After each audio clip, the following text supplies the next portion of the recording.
Hey everybody, welcome back to Battle Ready Inc. So this week's feature match we showed off two different WarGreymon builds. Today we're going to be featuring the yellow version of that. Very, very aggro. I think that's one of the best things about WarGreymon is that it can go super aggro and just you can get tons of hits in and just get tons and tons of value really, really rapidly.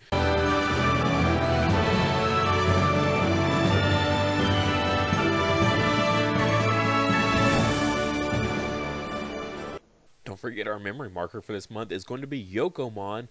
Just a little bit of time left to get this one. Super adorable, handmade out of clay by my wife. Face is hand painted on as well.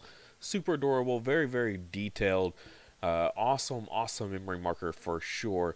If you want to get one of these, again, this is our Patreon reward for the month of December. Now, if you want any of our previous memory markers we've had on the channel, check the coffee link in the description.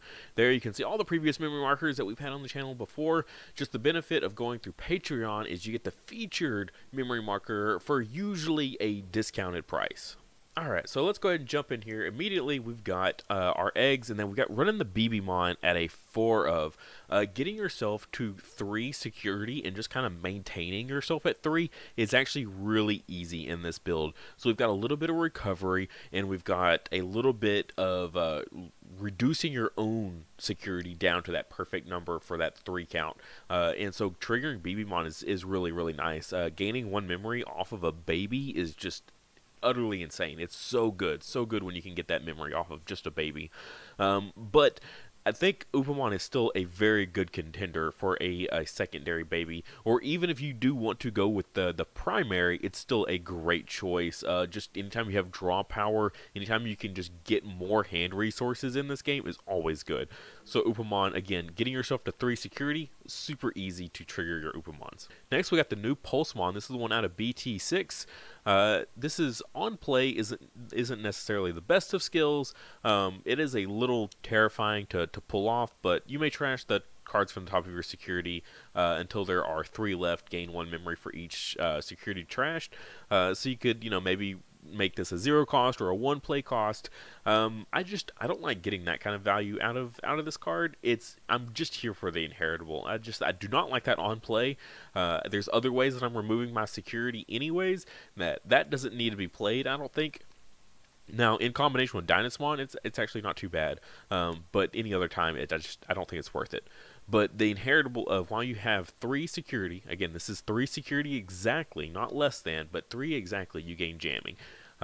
Again, we have tons of different ways to get ourselves to that point, so really liking getting this jamming. That was always one of Yellow WarGreymon's biggest issues, was that when it would swing into security, it would die. It was only 11,000 DP, not the biggest. I mean, it matched most of the megas in its format way back in BT4, and then in BT5 it really kind of fell off, and now we're in BT6, and it sees some play here and there in yellow decks, but I think yellow by itself has kind of fallen off a little bit compared to a lot of other decks. But WarGreymon's still really awesome, and now with this new jamming, giving it jamming, it's so much better. So 2 swings into security with jamming, really, really good. Of course, we've got the regular Pulsemon. This thing has actually come down in price a pretty good amount now. If you haven't checked it out recently, it's finally actually fallen down to a more manageable cost, just because the Bandai has actually been really good about reprinting it and just giving it out at tons of events, and just like every little thing, every excuse they can to give it out, they do, which is really good. More like that would be nice, honestly, especially some of these tournament promos. But the classic on play, if you have 3 or more security, draw 1. That's great. It's a great opening game starter. So you evolve a rookie in the raising area and then just slam down a Pulsemon to pass your turn, to get that draw. For those early game moments, it's a great card for that. But also for those late games, when you're at 3 or fewer security, you hard play him and you gain a memory. If you have ways to play him for free, like Angelmon gets to play him for free, you can gain memory back, and that's always good. So loving both of the Pulsemons. Pulsemons are really, really good. We already knew this one was really good, but this one in conjunction with the right deck is also very, very good. Then we got a kind of little bit of a filler here. I have the Starmons in here, but we don't do too much reduction, but we do enough that I think Starmons is still a great rookie for yellow. Plenty of times that I'm just like sitting on like a blocker or something and I need to pass my turn, I'll just throw down a Starmon's, minus 2k. A lot of rookies right now in the meta, a lot of the Gabumons for Bonds decks, they're sitting at 2k, so you can just drop the Starmons and clear those off the field super easily. So still liking Starmons. I did drop it down to 3 just so we could put in a little bit extra flex into the deck, and I'll cover that in just a second of why. But yeah, so just a 3 of for this guy instead of the normal 4 of. Again, removal and DP minusing isn't the main focus of this build. Next, we got 2 Bushi. Bushi's just always great. It's, if you have to Digivolve it in Raising Area, 0 cost Evo, you still get that accomplished. You still can start Evoing into a stack in your Raising Area if you need to. But really, it's to combine with the Angelomon. The Angelomon, get to play this guy for free. And you can get, you got your 2 checks with WarGreymon. You throw down a Bushi, and that's 3 checks. You throw down 2 Bushis, that's 4 checks off of essentially 1 Digimon, 1 WarGreymon swinging, and that turns into 4 checks. I mean, it's really good. So if you saw the feature match, you definitely saw how the Bushis came in handy for sure. And then I've got the 1 of Patamon. I think this could easily be bumped up to 2 if you want to cut somewhere. I would cut probably up here somewhere, either probably the jamming Pulsemon, maybe down just a little bit. Just for that on play, you do hurt yourself a fair amount in this deck, mainly with the WarGreymon just constantly every turn just unsuspending itself to reduce your security even more. Playing a Patamon either to pass your turn to get that security back up, or playing it for free off of a Angelomon. Tons of these just different combos that you can do.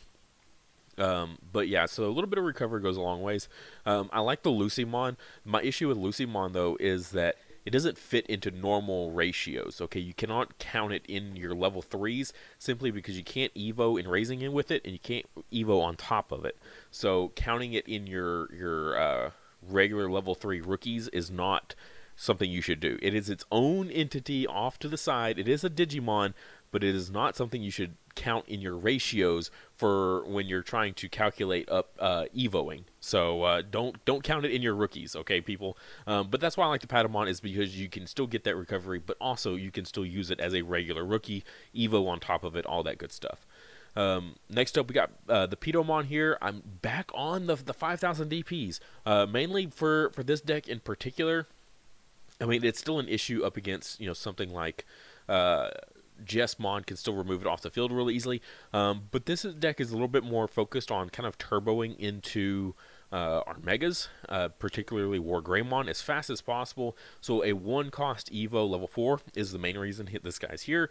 It's just in addition to that, he's also a blocker in case of emergencies. When I go against other decks, he's still useful against other decks, that sort of thing. But yeah, mainly we're just the 1 cost Evo level 4 is the main reason this Pitomon is here. Next, we got Bulkmon. This thing, if you saw the feature match, was actually really cool. It actually kind of came up. 5,000 DP matches those 5,000 DP blockers. So if they want to block it, they're going to have to sacrifice their blocker to match it. But security attack +1, again, if you're at 3 or more, 3 or more security on this one, so this one's a little bit more forgiving, you get security attack +1. You think security attack +1 on a 5,000 DP isn't worth it, but if you combine that with the jamming Pulsemon, so give this guy jamming and security attack +1, that's looking pretty good. Very similar in the idea that the Greymon is the Greymon that has security attack +1, and then you put the Agumon that gives it +2,000 DP to make it a 7,000 DP Greymon. It's kind of the same general shenanigans here. We're just trying to get that jamming underneath it to make it basically invincible, so it can swing into security without fear. Also, if you're playing against a lot of security control decks, having this guy swing in and then trigger all those option cards that are removal option cards, it's great just worrying about a level 4 getting cleared off field and not, a whole stacked up WarGreymon that's got tons of abilities. So this is a whole lot less of an investment than a big old WarGreymon is. Moving on from there, though, we got Wizardmon, and Wizardmon is great. I love Wizardmon in BT6. Just this inheritable of when a card is removed from your security, gain one. So we've got the WarGreymon doing it. A little bit of spoiler, we've got Dynasmon that's also doing it. If you need to do the Pulsemon here, you know, you can get more value out of this Pulsemon. You know, remove one security for this Pulsemon to reduce it down to 2. Combine that with a Wizardmon that's on field. You know, that's another memory. Basically, it makes it a 1 play cost rookie. That's not too bad. And if you can mitigate with something like a Dynasmon, so that one security that went away, you know, you could just recover that security right back. So when you use all these things in combination with each other, it really pays off. So I really like the Wizardmon as just a kind of a secondary level 4. You know, this is our main primary focus for what we prefer to have in our stack. But the Bulkmon is really good for just going hand by himself. And the Pedomon is you know, a 1 cost Evo to get into our next level, as opposed to the 2 cost Evo Wizardmon. Wizardmon's still, I think, a little bit better for just inheritable purposes, but I think the other 2 guys are a little bit more useful. I think you could probably interchange these guys, the 4 and 3, on whichever you prefer. If you want to go more Wizardmon, less Bulkmon, you know, totally fits for sure. Next, we've got our level 5s here, and of course we're playing the Angelomon that has the inheritable of when you attack. If you have 3 or fewer security, you get to play a free rookie from your hand. That is great. We've already discussed all the different great plays you can do with that, particularly Bushi for game, always classic. But also this when Digivolving effect is really good. Honestly, it's really good. When Digivolving, one of your opponent's Digimon gets security tank -2. That's come up in tons of games I've played. I've been using this Angelomon for quite a while now, and that inheritable has come up almost in every single match I've ever used her in. So you can still get great value out of this. That's not just the inheritable. Next, we got the other Angelomon. This is the one out of the starter deck, because like I said, we do hurt ourselves a good amount in this deck, so you want to keep yourself at 3 security exactly. So if you ever get to the point where we're getting below 3 security, or you know you're at 3 and you need to be at 4 so you can reduce yourself back down to 3, you know, go into this Angelomon, get that recovery. Really great stuff here. So this is just kind of a way to get you back into the game. Also a way to keep you alive in case of emergencies. So at a 3 of here, I felt pretty solid about that. The next bit is kind of a meta call, I guess, card. We haven't really seen it in a while now, but Shakuamon, mainly it's just this opponent's turn. All of your opponent's Digimon with no Digivolution cards gain security attack -1. Why do I have that in here? Let's look at the meta. For the most part, Jesmon isn't too much of a concern for you, but it does play a lot of Sistermon, and all those Sistermons have no inheritables, so you don't being able to turn off all those Sistermons is a pretty solid tactic. What else do we have in the meta? We have blue Gabubons. You know, if they don't get into their Gabubons, because they can't get into their mats or whatever the case may be, they just turn into Rookie Rush. And when they turn into Rookie Rush, if you throw out a Shakuamon, they're just dead in the water. They literally can't do anything. Moving on from there, we have D Brigade. D Brigade's fairly popular as well. Shakuamon just kind of shuts that deck down pretty hard as well. So looking great. I mean, right? Out of everything we've seen so far, really liking it. Also, security control. Security control is all about just slamming down these big Digimon that do all this recovery. You know, they're Angemons, or they're Magna Angemons, they're Magnagermons, you know, all these different things. Even their security Digimon that hit out of security, you know, the red, the blue, and including Defeat. All of those are all these Digimon found inheritables. Shakuamon is actually a pretty spicy tech call, at least in my opinion. I think so. If you're willing to play a deck like this in a meta environment, I think absolutely you probably at least have the courage to at least play Shakuamon in this deck as well. Moving on from there, though, we got WarGreymon. This is, of course, the main focus of the deck at a 4 of. If you don't know what this Digimon does and you're watching this video, I mean, I commend you. But when attacking once per turn, you may add the top card of your security stack to your hand to unsuspend this Digimon and have one of your opponent's Digimon get -6,000 DP for the turn. So one thing that comes to mind immediately is boom, kill a blocker. I swing into security, I unsuspend, I kill a blocker that was going to block me and just get it out of my way, and now my attack goes through. And then I can swing again for a second security check. Already, that looks pretty good. But what else can this do? It can also target something that's already suspended, like a bigger Digimon, a Mega or a level 7 that's really, really massive. Anything in the game, basically, any level 7, you put that minus 6,000 DP on it, you're swinging over it. So that's really great. So clear big threats with him. He's really good for just tons of different versatile plays. And I think that's one of the best things about him is the fact that he's so versatile. Yeah, we're building this super aggro deck, but the only reason we're able to build this super aggro deck with WarGreymon is because he's so versatile. He's good against so many different matchups. You know, you can clear multiple things off the field with his ability. Swing into something that's suspended, unsuspend him, kill something else, swing back into something else that's suspended. You're clearing 3 things off the field at one time. We're in one round with just WarGreymon alone. So really, really love this guy. Moving on, though, we got Dynasmon. Dynasmon is kind of here to mitigate the WarGreymon issue. WarGreymon, we hurt ourselves a lot, okay? So combine that with, you know, like Blinding Ray, things like that. We're really, really kind of gimping ourselves really hard. We also need to keep ourselves at that perfect 3 security. So reducing ourselves and then keeping ourselves at that 3 is really good.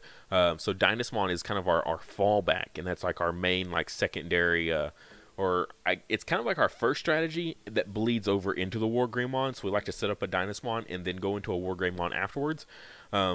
But it just really depends on the matchup. You just got to play the deck and kind of know. Also, he's a great searcher. So when Digivolving, you know, you trash the top card of your security, reveal the top 6 cards of your deck, and then add any Digimon. Doesn't matter what color it is. As long as it's level 6 or below, you can add 2 of them. So that's really awesome. So great dig card for whatever the situation calls for. It's like, okay, well, I've got this, you know, level 4 that's sitting in my raising. I have no level 5. I have no level 6. What can I do? And I've got, you know, this level 5 sitting on field. Or I'm going to Digivolve this Dynasmon. Boom, grab out that level 5 and the WarGreymon. So now on my follow-up turn, I'm completely ready to start going ham. So Dynasmon, great card. Just added 2 of in here. I felt really comfortable with him there. I did have him at a 3 of, but I dropped him down for the Sakuyamon here. And that's mainly because of opponent's turn. When an opponent's Digimon moves from the breeding area into the battle area, it gains security attack -3. This is purely for Jesmon. I mean, I'm not going to sugarcoat it and say it can be applied to all these different things. We know what it's for, okay? It's for Jesmon because Jesmon is so heavily played right now, and it just sits in raising area, and then it promotes out. It plays a delicate plan, so none of your options are going to trigger, and then it just swings into your security for a tremendous hit. But with Sakuyamon, they've got to promote it out, and then it's got to sit on field for a whole turn before they're going to start swinging with it and start clearing your security. So Sakuyamon's really great against the Jesmon matchup. Protect your Sakuyamon. Okay, you get it on field against Jesmon, keep it alive. Okay, don't suspend it. Don't attack with it or something like that and leave it suspended for your opponent to swing over it on their following turn, because then it was all for nothing. Sakuyamon's just a really cool tech card. It's getting used in a lot of different decks, such as Security Control uses a little bit. They Digivolve it on top of like their Magna Angemons and stuff like that. But yeah, really cool tech card, I think. I do have 2 of the Valderarm in here. I love Valderarm. You know, in yellow, if you can get away with fitting it in, definitely do so. If you've ever played like Lord Knight and stuff like that, you know the power of a Valderarm. A well-timed Valderarm can just completely set the opponent so far back that they cannot catch up. You bring out a Valderarm and you just set yourself up like so many turns ahead of your opponent to like get stuff done. You know, clear off whatever big mega that they just spent way too much time going into, or clearing off 2 separate stacks at once and completely leaving their field completely empty. Very good feeling. So Valderarm is a very much a power move kind of a card. I do have the 1 TK Inkari in here because we can trigger it relatively easily on the start of your turn. If you have fewer security than your opponent, gain 2 memory. We can do that pretty easily. So I'm definitely a fan of it. The other part of it, when you attack, you can suspend this tamer to reduce, you know, one of their Digimon by 1,000. Isn't too important. but mainly it's every once in a while you can apply this to 1000 DP Digimon. There are a few out there in certain builds, so it can come up every so often. But mainly I just have it in here because I didn't want to go too heavy on the regular TK here. And this is the one that you can reveal, look at your security, and then add if you have to add something out of hand or from that to your hand, and then if it was yellow you can recovery one, but it's mainly a memory fixer. You got to have a memory fixer in this deck. Like your WarGreymon play is so fundamental that you need to be at 3 for that. Lots of these different evos are all 3-cost evos, so memory fixer is a must. But even then, the regular TK duo tamer also can get the job done. I just like to have a little bit of both. I just really like the being able to search my security and add something else. Again, adding stuff to hand for value at every possible chance you can get is always super good. And next I got Blinding Ray in here, only at a 2 of, which is a little light for me. I usually like to run it at a 3 of in WarGreymon. My favorite play in BT4 and even now in BT6 when playing this is go Blinding Ray. So my opponent chokes me at 1. I play Blinding Ray. I go up to 3. I put myself down to 4 security. I Digivolve into WarGreymon. WarGreymon swings. I use WarGreymon's ability to unsuspend by taking myself down to 3 security. Now my Angelmon is live, and now I can play rookies for free. Now, and then BT6, now my jamming is live on my Pulsemon, so it's even better than it used to be. So now I've got 2 swings in with WarGreymon with jamming, because Blinding Ray reduced me a little bit, and then WarGreymon reduced me a little bit more. So really, really nasty combos here with Blinding Ray. Just really is a shame that there's no security effect on this thing. I really felt like that's kind of still like holding it back. It's almost like you play the TK, you almost have to get the Blinding Ray if you see the Blinding Ray, just because it's not going to do anything when your opponent swings into it. But still a great card, a great playmaker for sure. And then closing it out, we've got the Wyvern's Breath here. You can't always get into a Volderarm, and sometimes your opponent just puts something out there that you just can't deal with. This besides the WarGreymon, it has a decent bit of removal power with it, but if you're just at that point where your opponent goes into something big, they cleared your board, now you got nothing, and say it's like a Volderarm. Your opponent Volderarms you, and now you're just sitting there like, well, what do I do? Okay, he's about to run over me for the next 3 turns while I try to build back up into something. Wyvern's Breath. You just hatch that egg and go into your rookie, and then boom, just throw down this Wyvern's Breath and set them back. Yeah, they're going to have a ton of memory, but it's the only way to get yourself back into the game, I think. And this applies for totally like tons of different scenarios, all kinds of things. Just being able to remove those big threats. Say they have a defeat on field, being able to remove that defeat and kill it, and then having a empty board yourself so that defeat can't then pop yours. So if you go Volderarm to kill defeat, that defeat's going to pop your Volderarm, okay? And you see like the negative repercussions of that, right? So you don't want that to be the way that you have to kill defeat. Killing defeat with something like a Wyvern's Breath and then having nothing on your field for them to counter back with is great stuff. And that's going to do it for the total deck here. Super fun, very, very aggro. Really enjoying playing this deck for sure. It does have its issues, though. Any kind of deck where you have to evolve into something in particular can suffer because you can take a little bit longer than other decks do. So as long as Gabumons is like kind of unchecked, then a deck like this will suffer. But if you take Gabumons out of the equation, and this deck really, really pops off. I think it has a great matchup against everything else in the meta. The Shakuomon can kind of keep it in balance a little bit with Gabumons. The only issue is if they have the mat and they go into Gabumons, then your Shakuomon's not doing so much. But besides that, it has a great matchup against that deck for the rest of the strategies that it can come up with.